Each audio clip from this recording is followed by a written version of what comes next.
Hemat kami sebagai masyarakat, sebelum pelaksanaan proses musyawarah perencanaan pembangunan kecamatan itu, mohon hanya sosialisasi, terutama penjelasan tentang indikator-indikator. Untuk seluruh SKPD itu membuat satu catatan begitu Pak, kopian begitu, kira-kira berapa anggaran yang dia punya itu. Kemudian dari anggaran yang dia punya itu, kira-kira apa yang dia mau anggarkan, itu kan perlu itu Pak. Sehingga desa jangan salah usul Pak. Sudah terjadi perubahan proses perencanaan dari bawah. Nah mudah-mudahan bagaimana kita merancang ini menjadi mengawal proses perencanaan ini, sehingga betul di bawah dari Musrenbang itu menjadi satu media yang sangat kuat. Kalau misalnya tidak dikawal dari pertama perencanaan, itu kalau tidak ada pendamping, itu jelas akan sulit. Soal mengawal kegiatan ini, lalu kemudian ada keberatan banyak kegiatan saya yang tidak masuk. Di sini masyarakat hanya tahu sangat mendesak, tidak mendesak, dan poin-poinnya ada. Istilah Musrenbang, kalau dari judulnya ada kesan bahwa setiap tahun kita itu merencanakan pembangunan. Sebenarnya yang saya lihat proses yang kita lakukan adalah sebenarnya tanpa sadar merencanakan kegiatan yang muaranya pada APBD, masuk dalam APBD atau tidak masuk dalam APBD. Kalau membentuk anggaran atau merumuskan sesuatu itu bukan tergantung dari APBD, tetapi apa yang ada di desa itu yang diprioritaskan. Artinya bahwa yang kita harus rencanakan di desa, potensi yang kita miliki. Sesungguhnya memang ide bagaimana kita membuat suatu perda tentang perencanaan partisipatif itu sebenarnya hasil dari bincang-bincang kami juga dengan Akses, juga bersama dengan BPD, bahwa ini memang sudah sebuah kebutuhan. Persoalannya apakah soal partisipasi atau soal perencanaan dan penganggaran. Perda itu bukan lagi peraturan daerah, tetapi yang berlaku itu pertalian daerah, apalagi kalau pertimbangan dapil.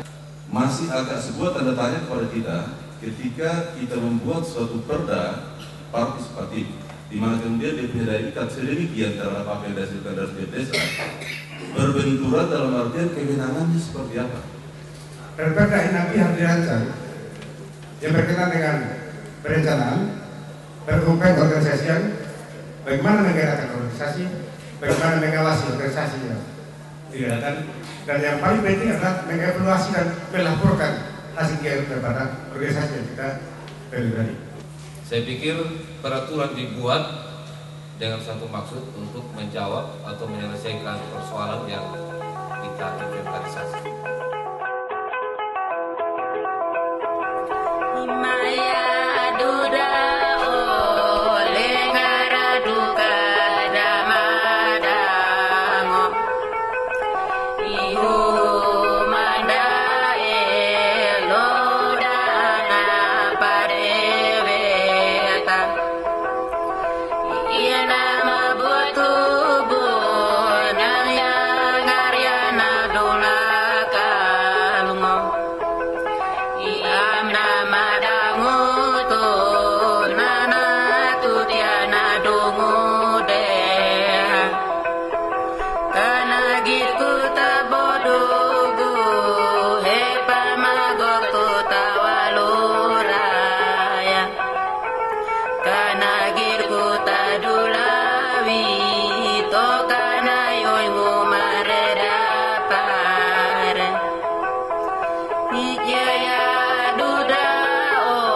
Gagasan untuk harus ada sebuah regulasi yang kemudian itu menjadi payung untuk sebuah proses perencanaan dan penganggaran partisipatif.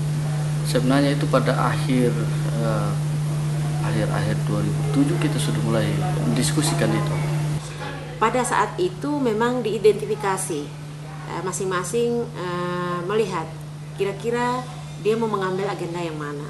Kan agenda yang 9 ini ditawarkan dipasarkan, dijual dulu kepada para pihak.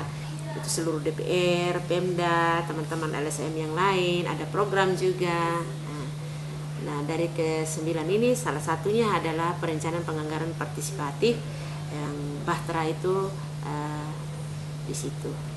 Nah, itu kita mencoba untuk bagaimana di Aras Kabupaten ada sebuah perda yang memberikan kepastian hukum masyarakat terlibat dalam setiap proses perencanaan.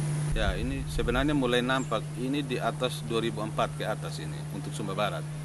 Mulai masuk otonomi, lalu LSM, teman-teman donatur ini mulai masuk dengan pola-pola penggalian gagasan di masyarakat. Nah, setelah itu baru kemudian beberapa undang-undang di tingkat nasional itu lahir. Undang-undang tentang transparansi dan undang-undang yang satu lagi itu tentang partisipasi kalau saya tidak salah. Kemudian undang-undang itulah yang kita anggap meyakinkan kita untuk kita perlu mengatur di kabupaten ini. Dan kita menyambut gembira itu karena apa? Dengan demikian separuh jalan sebenarnya sudah dilakukan. Kondisi kita sekarang sebenarnya kalau mau jujur, kita sudah termasuk pada tataran yang cukup bagus kalau untuk partisipasi. Bagaimana orang bisa terlibat dalam sebuah proses, memberi pendapat, memberi saran, memberikan ide. Mama bertanya. Iya, tanya. Ada yang mau ditanya menyangkut. Tanya yang tuh tentang KB itu. Kadang itu suami tidak mau. Itu kadang bilang saya punya mantu tidak mau, tidak mau cepat punya anak, tak tahu tidak jaga ini lagi kesehatan anak, yang anaknya berenten. Nah, itu sebenarnya dia punya guna itu kalau masuk KB itu demi anak itu. Tapi bisa juga dia berkontribusi, misalnya bawa beras, bawa minum. Pokoknya kita memberitahukan tanggal ini kita ada pertemuan, bagaimana anggarannya tidak ada. Oh, tidak apa-apa kalau tidak ada anggarannya, tergantung dari kita. Kalau kita mau pakai waktu 1 hari, ya kita bisa ini, saya tanggung ini. Misalnya ada yang tanggung beras, ada yang tanggung sayur, lombok seperti itu. Kalau di desa, sepanjang ini kalau perempuan sama sekali tidak ada, berarti musyawarah itu tidak berjalan. Akhir-akhir ini perempuan ya hampir 75% keterlibatan perempuan itu. Sangat senang juga karena akhir-akhir ini kami juga bisa turut untuk memutuskan. Contohnya tahun lalu pertemuan penyusunan RPJM desa. Itu kalau keterwakilan perempuan tidak ada, itu pertemuan malah dibatalkan. Jadi ada semacam komitmen yang mereka bangun sendiri bahwa harus ada keterwakilan. Jadi kalau bicara partisipasi dengan keterwakilan ya sudah mungkin ini sudah klop ini. Dan ini merupakan satu sukses, ya, kisah sukses dari Kabupaten Sumba Barat di mana dalam proses musrembang desa itu ruang dan peluang itu sepenuhnya dikasih kepada masyarakat. Pemerintah sungguh membuka ruang bagaimana semua pihak itu terlibat, yaitu pihak swasta dilibatkan atau LSM atau pihak program. Jadi kita sama-sama merancang sistem musrembang yang sungguh-sungguh partisipatif. Memang apa yang kami sudah usulkan lewat musrembang des itu sampai ke musrembang des dan sampai di kecamatan itu ya hanya yang yang mendesak itu yang diprioritaskan. Sedangkan yang lain memang sudah tercover atau sudah terakomodir dalam penyusunan RPJMD itu. Usulan kemarin itu menyangkut di bidang pendidikan itu kita mengusulkan satu SMA Negeri 1 Lemboya mau membangun pengadaan satu gedung SMA bersama ya gedung dengan guru dan muridnya. Kalau saya melihat orang Sumba Barat itu orang-orang yang familiar, Pak. Familiar dan mereka jujur kalau menyampaikan sesuatu. Masyarakat itu bebas untuk mengemukakan pendapat, yang penting keadilan itu dia tegakkan dulu gitu. Warga yang didampingi tadi terkait proses itu merasa baru kali itu mereka merasakan mereka terlibat gitu ya, rasa gembira, rasa bangga, rasa senang, walaupun itu sebenarnya misalnya mereka rela korban, mereka merasa bahwa ya kita juga sebenarnya ini perlu untuk terlibat gitu ya. Masyarakat ini merasa bahwa mereka sebenarnya punya posisi penting untuk bisa memberikan sesuatu kepada bangsa ini, kepada daerah ini, yang ya harus jujur kita omong bahwa selama ini mereka tidak pernah alami begitu. Ya pikir saya itu bahwa yang susun perda itu adalah orang elit-elit, tetapi ternyata saya itu perlu tahu masyarakat, karena saya adalah sebagai corong masyarakat, saya perlu tahu itu. Saya pikir ya, karena kita membangun kerjasama yang sangat bagus, baik antara tingkat Pemda maupun DPR dengan OMS lainnya, sehingga kok sepertinya kita bisa membangun kekuatan yang sama. Kita bisa sebenarnya mempunyai komitmen yang sama, begitu untuk mendorong adanya ini peraturan daerah yang partisipatif. Memang ini perda inisiatif bakal menjadi inisiatif dari BPMD, tetapi sesungguhnya di belakang itu kita sudah bangun komunikasi yang sudah cukup baik, sehingga kalau kelihatan sekali mulai dari proses kemarin itu seminar sampai dengan hari ini, kenapa kok kelihatan sekali gitu ya antara interaksi antara DPRD, kemudian dari pemerintah, masyarakat, dan para pihak yang hadir dan terlibat sekarang sebagai tim perumus. Ya memang proses awalnya sudah mulai terbangun gitu, kita sudah mulai coba komunikasikan sejak awal.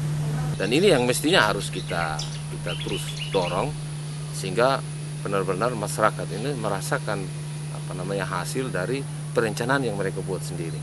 Bisa terukur dengan jelas kemajuan yang dicapai.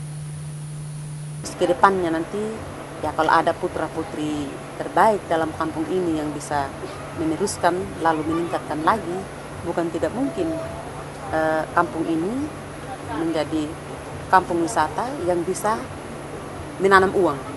Bayangkan ke depan ini tentang kelompok ini Pak, ya supaya mempunyai dasar hukum, supaya mempunyai perdanya ini, supaya jangan cuma-cuma ini perdanya di dalam kelompok, itu mimpi saya.